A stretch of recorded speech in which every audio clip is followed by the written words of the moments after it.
Salut mes chers étudiants, bienvenue dans le deuxième cours. C'est à propos des sociétés commerciales, mais dans la législation algérienne. Premièrement, l'importance de la forme juridique. La loi classe les sociétés commerciales en un certain nombre de types qui sont dénommés et définis. Elle impose des règles aussi de constitution et prescrit une publicité qui révèle la création de la société.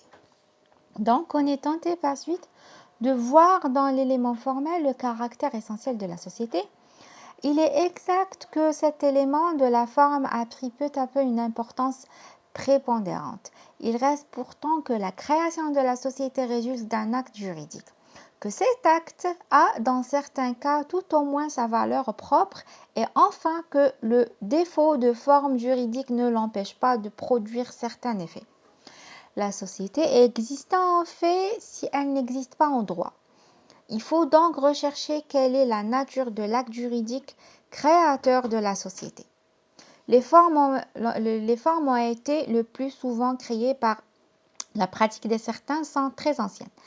La codification en a arrêté nettement les contours. Il existe actuellement 5 grands types de sociétés.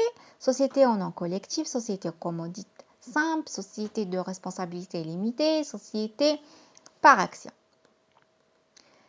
La définition législative de la société, selon l'art numéro 416 du Code civil algérien, la société est un contrat par lequel deux ou plusieurs personnes physiques ou morales conviennent à contribuer à une activité commune par la prestation d'apports en industrie, en nature ou en numéraire, dans le but de partager le bénéfice qui pourra en résulter, de réaliser une économie ou encore de viser un objectif économique d'intérêt commun.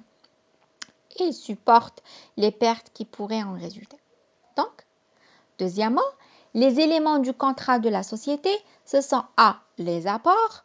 Les apports en capital sont les biens que les associés ou bien les actionnaires mettent à la disposition de la société en vue de l'exploitation commune.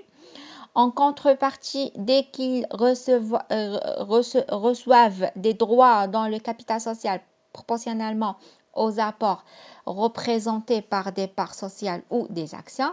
Les 3 types d'apports sont en numéraire, c'est-à-dire en argent, et en nature, c'est les biens corporels, mobiliers ou immobiliers, et en industrie, c'est-à-dire la mise en disposition par un associé de ses connaissances professionnelles, son travail, son savoir, ses services, etc. B. La participation aux résultats, c'est-à-dire le partage des bénéfices et la participation aux pertes.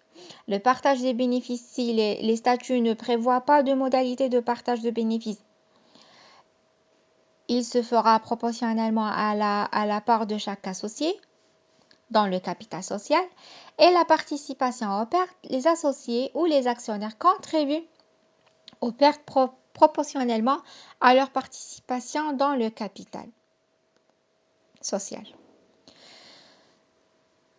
Par rapport à la personnalité morale des sociétés, selon l'art 417 du Code civil, par le fait sa constitution, la société est considérée comme personne morale. Toutefois, cette personnalité morale n'est opposable aux tiers qu'après l'accomplissement des formalités de publicité prescrites par la loi. Donc, la date de son immatriculation au registre de commerce. Selon l'article numéro 549 de l'ordonnance numéro 7559, la société procure la personnalité morale avec des attributs suivants, c'est-à-dire 1 an.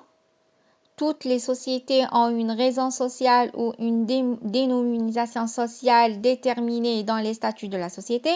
Un domicile, il est fixé par les statuts, il détermine la nationalité de la société, le tribunal compétent, la domiciliation fiscale de l'entreprise, etc.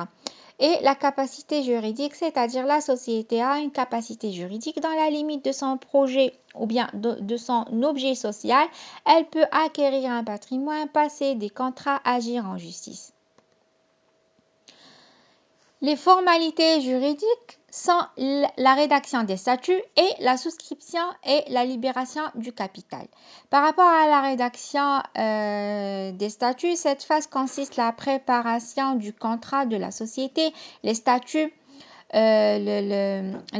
sont un acte écrit notarié qui indique obligatoirement les éléments comme la forme de la société, la durée, la raison ou la dénomination sociale, l'objet, le montant du capital, etc. Et par rapport à la souscription et la libération du social, la souscription, c'est l'engagement de la société, les actionnaires, à effectuer un apport dont le montant contribuera à former le capital social. Cet engagement est concrétisé par la signature des statuts. Il s'agit d'une société en nom collectif, d'une société à responsabilité limitée ou d'une société par action qui ne fait pas appel public à l'épargne ou d'un bulletin de souscription. Il s'agit d'une société par action qui fait appel public à l'épargne. Et la libération des apports.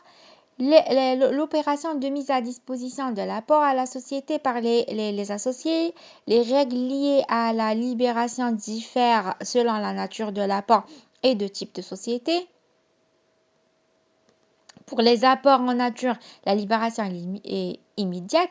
Pour les apports en numéraire, la libération peut être différée. C'est le cas des sociétés par action et les SARL. Les formalités de publicité. Après la signature et l'approbation des statuts, il y a lieu de procéder aux formalités de publicité. La publicité des statuts est donc elle est faite par une insertion au bulletin officiel des annonces légales, le BOAL, et l'immatriculation au registre de commerce, c'est par rapport à l'article numéro 549 de l'ordonnance 75-59. Les types de sociétés commerciales. Dans le Code de commerce et sous le livre 5 intitulé Les sociétés commerciales, sous le premier titre qui concerne les règles de fonctionnement des diverses sociétés commerciales du premier chapitre jusqu'à chapitre 3, on distingue 5 formes de sociétés commerciales qui sont classées en 3 types de sociétés ou 3 catégories selon la doctrine. Les sociétés de personnes, les sociétés de capitaux et les sociétés mixtes. Les sociétés de personnes, les associés s'unissent en considération de la personne et les droits des associés sont représentés par des parts sociales non négociables. Aussi, il ne peut y avoir cession des parts sauf consentement de toutes les autres associés, bien que les associés de la CNC et les commandités de la société en commandite simple ont la qualité de commerçants et enfin leur responsabilité est solidaire et indéfinie. Ces sociétés sont la société en nom collectif, on la trouve de l'art 551 au l'art 563 et la société en nom commandite simple de l'art 563 bis au l'art 563 bis 10. B. Les sociétés de capitaux, c'est la personne ici, la personne ou la personnalité de l'associé est indifférente et les associés ne se connaissent généralement pas. Aussi, les droits des associés sont représentés par des actions négociables. On ajoute aussi que les associés de la SPA, c'est-à-dire les actionnaires et les commanditaires de la société en commandite par action, n'ont pas la qualité de commerçants. Leur responsabilité est limitée au montant de leurs apports. Et ces sociétés sont la société par action. On la trouve dans l'art numéro 592 à l'art 715 bis 32 et la société en commandite par action. On la trouve dans l'art numéro 715 jusqu'à l'art 715 ter 10. Donc, et c'est la dernière catégorie, c'est les sociétés mixtes de l'art. On la trouve de l'art 564 au l'article 591. Les associés ne supportent les pertes que jusqu'à concurrence de leur apport et les parts sociales ne sont pas négociables mais cessibles. Ces sociétés sont la société à responsabilité limitée et l'entreprise unipersonnelle à responsabilité limitée. Par là, on a fini et on se retrouve dans la prochaine vidéo du prochain cours, Inch'Allah.